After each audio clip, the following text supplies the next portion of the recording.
Pero from Lucena City, Quezon Province. So sir, ito na po yung order nyo na Piso i-Give vending machine. At gagawa na po natin siya ng actual video testing ng inyong order sa akin.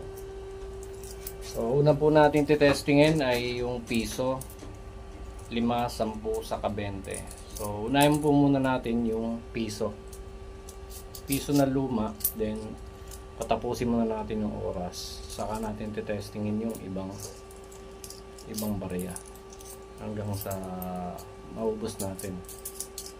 So sample na natin sa Piso, testing natin sa Piso. So yan, wala pang nalabas na tubig sa faucet nya. So ayan po yung water controller bulb. So ito po yung coin box ni sir. So nakaset po ito Piso 5, 10, saka 20. So testing na po natin. So ayun. Okay po yung pina-assemble sa akin ni sir na Piso i-Give vending machine. So, sa mga gusto pong mag-avail, mag-direct PM lamang po kayo sa Facebook page ko na TechPro Electronic Services, or mag-direct PM lamang po kayo kay Ogie S. Landrito. Hanapin niyo po yung Facebook profile ko na SC Landrito or yung Ogie S. Landrito. So, yun. Itong order po sa akin ni sir na taga Lucena City ay bayad na po ito. At ipapa-shipping na lang po. Pati shipping fee po ay bayad din po ito. So, yun sir. Salamat po sa tiwala sa pag-avail niyo sa akin. So yun, patapos na siya. And then nag-stop na siya yung timer saka yung tubig niya.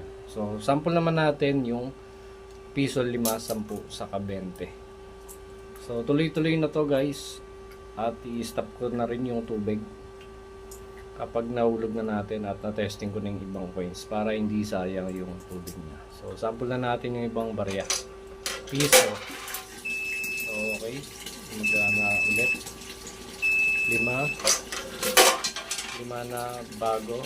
Ito naman ay 5 piso na luma,